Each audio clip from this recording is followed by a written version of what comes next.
Ito yung anterior view, yung paharap. Also, ano yan, yung nakaganito yan. Ay, nakaganyan. Ito yung natagilid. Pag pumutok kasi itong mga ganito, tatamaan ngayon yung mga sciatic nerve or yung mga spinal nerve. Pag tinamaan yan, yung namumula, ang tawag dyan is impingement. Ngayon, sasakit yung balakang nyo. Mamamanhid yung mga ano mo. Bakit? Mapipigil niya kasi yung dugo, yung blood circulation, tsaka yung oxygen dyan. Kaya mamamanhid yung ano mo. Eto, katulad yan, multi-level. Ano ba ibig sabihin ng multi-level? Marami. Tapos yung tinatawag na, eto, narrowing of the bilateral neural foramina compounded with bilateral ligamentum flavum hypertrophic. Oh. Di ba? Narrowing. Ano ba ibig sabihin ng narrowing? Pagkipot, sumisip. Siyempre, yung ganitong space, magiging tightening pa siya, mas narrowing nga eh. Maaaring ganyan, no? Kasi nga, habang umiidad tayo, nawawala yung healthiness nitong mga disc na to. Siyempre, pag umidad ka, tapos, meron ka pang binabanggit, may binabanggit pa rito na level, ay, same level, central annular tear. Ano yung annular tear? Annular or annulus is the same. Ano yung annulus? Ayan yun yung mga blue. May tear, may punit. O ngayon, lalabas ngayon yun, yun yung tinatawag naman na broad-based disc protrusion. Yun naman yun. Yung protrusion kasi, protrusion. Oo, makaangat siya. Lalabas siya. Dito naman yun, hindi na makikita yun. Ang tatamaan naman yung root nerve or nerve root. Root nerve or nerve root or spinal cord. Dito naman yan din. Di ba? Yan, di ba? Dito naman ang protrusion kasi pa ganun. Desiccation pa ganyan, pa ganyan. Okay, sana nagets nyo. Pag ini-MRI ka kasi, pinapipihit ka yan eh. Pinapipihit ka, yan. Makikita, madidetect kung saan yung pinaka-ano. Kita nyo na, ma'am, kung ilan yung tama. Yan, yung mga yan, sirang-sira yan. Okay, sige. Pero lalambingin lang natin yan. 69 pa lang. O, kita mo, batang-bata, wala pang 75, 69. Consider as 70. Ay, dito ka, sir. Bata ko pala si sir. 69 years old. Pero pag naglaro March 14, hindi ako nagkaganito. Pero nagkagari ako. Nagkaganyan ka? 2 weeks ago. Kita mo, ibig sabihin malakas pa kayo, sir. Samantalahin natin na malakas pa tayo, huwag tayong umidad na nasa higaan. Huwag tayong umidad na papunta sa higaan. Kailangan, di ba, normal naman, lahat naman tayo tatanda eh. I-maintain na natin yan, inayos ko yung balakang nyo. Huwag nyo nang gawin yung mga bagay-bagay na puwersado kayo. Hindi na tayo bata. Mas maganda yung umabot tayo ng 90, kahit pa paano, ang lakad natin, bumagal man, pero tuwid pa rin. Oo, hindi tayo, aray, iga, hindi ka makatay, aray. Kasi pag naging ganun ka na, ang bagal na ng metabolism natin, yung sakit na yun, hindi na agad mag-ano yun. Ang tawag to, mag-heal. Mag-heal kasi matanda na. Yes, kung ano man na nadadamage sa atin, mga annulus, annular, o the same lang yun, kung ano man nadadamage doon, dire-diretso na yun. Okay? Ang ibig ko sabihin, huwag na kayong magbuhat na mabigat. Yung normal lang, 5 kilo pa ba? Ala-alalay na lang kayo. Pero yung maglalagari pa kayo ng mga ano, kasi persado yan. Di ba? Tsaka depende yan sa kahoy na nilalagari nyo. Kung ang kahoy na nilalagari nyo, yung makunat-kunat, yung kumakapit yung ano. Pinto, Yung pinto namin, nung nabili namin, siguro mura-mura pa yung ano. Ngayon, kung nag-extend, umaalsa yun. Umalsa nga. Eto, yun dun sa harap, minsan di na may isara. Oo. Bakit? Pag nabasa siya, yung nakahamugan, Ganun nga. kumakapal. Eh, pag good lumber, may rapang ka ron. Kaya nilagay akong maliliit. Tanggalin nyo mga gusto. Binawas-bawasan nyo. Okay, sige, relax lang. Ipakatam nyo na lang sa mga ano. Ang hirap kasi ng labor ngayon. Ako, dito mo, doon, ay hirap magharap ng labor. Sa bagay. Relax lang. Yan. Okay, hindi kang patagilid. Saan ba kayo nag-i-stay? QC. Ay, marami dyan. QC lang eh. Ang dami QC. Yan ang pinakamaraming, Labor. maraming ano dyan, maraming trabaho. Marami dyan sa QC. Pag ano dito kayo tumawag, yung kuya ko ano kasi yan eh. Kung nagpaparenovate ka na. Contractor. Contractor lang yan eh. Foreman yan sa ano eh.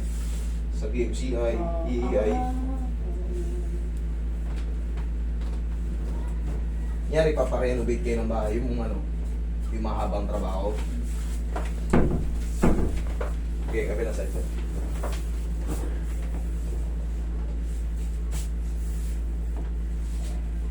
Huwag kayo magbuhat ng mabigat na.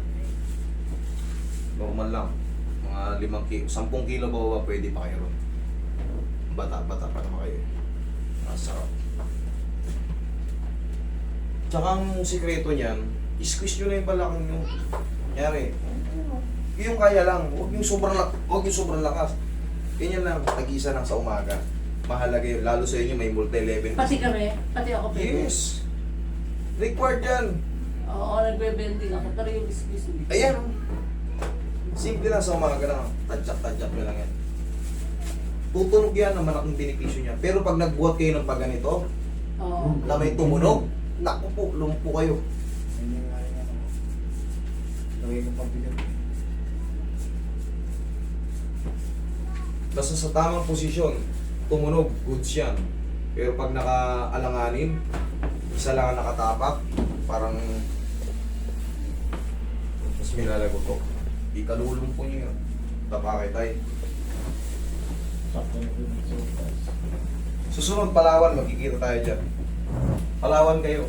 Ngayong mga 2 buwan, 3 buwan, Palawan kami. Palawan na kami. Tapos na kayo ron. Mahal ba ron? Marami nag-iimbenta sa amin dun eh. Okay, tama lang. Malinis. Malinis ang Palawan. Punta kayo doon sa ano, sa underground. Sa underground.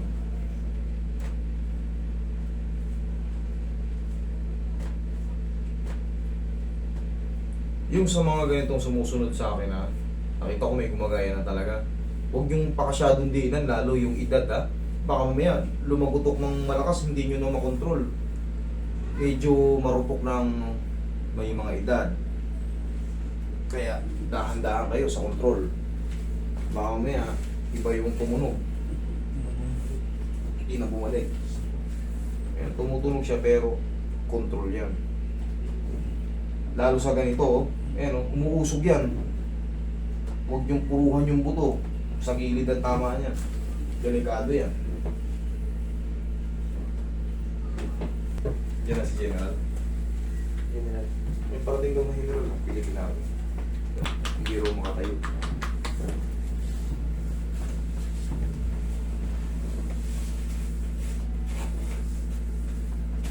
Sa Pilipinas. Pag nagtagulan, akal naman kayo ng angat. Ulan ng ulan. Sabihin nyo naman, pinarusahan na yung Pilipinas. Samantalin yun. Napakasarap ng panahon. Tuyo. Pag nagulan-ulan yan, Sigurado. panahon ng tagutom. Okay. Inhale.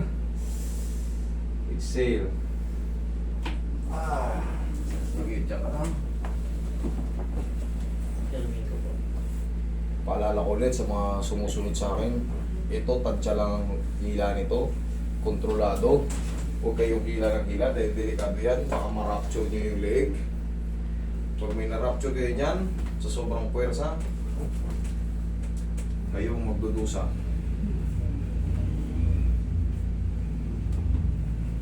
Tapos ang stretch yan tayo, kahit pa paano ganyan lang. Paloob ng konti. 1, 2, 3, ganun lang kabilis. Ganun lang kabilis. Huwag yung tatagalan kasi pag na-overstress niya, masakit din. Yan lang. 1, 2, 3.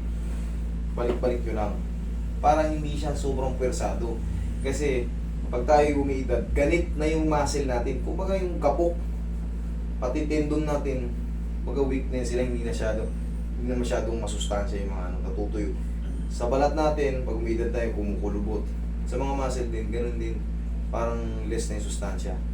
Kaya nga kahit bodybuilder tayo, laki ng katawan natin, pag tumanda na tayo, kusa na yan silang umiimpis. Relax lang.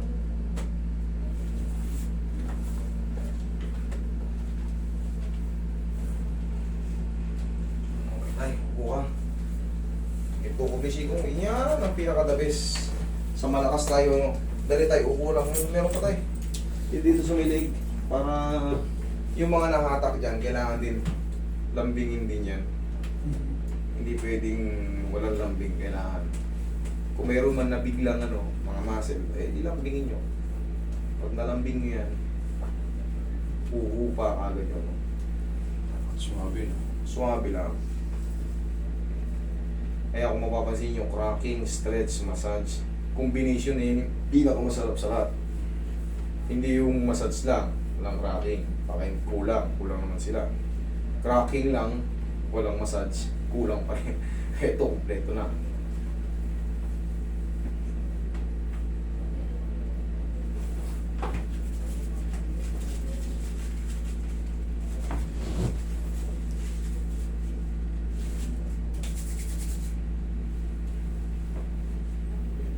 Sige, tayo kayong bigla. Oh, di ba hindi kayo makaganyan? Oh. Tapos sa umaga tayo, pagkagising, nga, kahit mahinga lang, sige. Elbow. One, cross. Ito. Iganin yung swing nyo ng konti. Tapos ito pa gano'n. Yung kanan, ito to. So, Tingnan nyo ako tayo. tulog. Ito kamay. Oh. 22 ang gagawin. Yung tuhod, pa gano'n. Ano?